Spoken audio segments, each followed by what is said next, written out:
Hi, this is Brian from Dinkum Tribe with your top 5 money-saving tips for travel in 2023. The first money-saving tip is to skip the amusement park, zoo, or children's museum.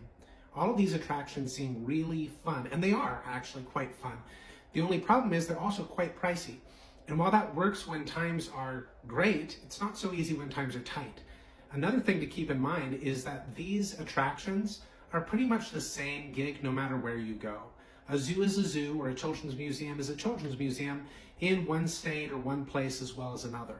And so typically you are spending a higher amount of money for an experience that you can get at home. For less money, you can actually find something that is unique to the area that you're visiting.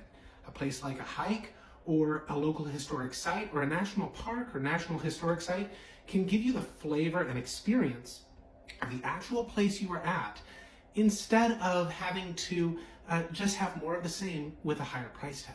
So that's our first tip.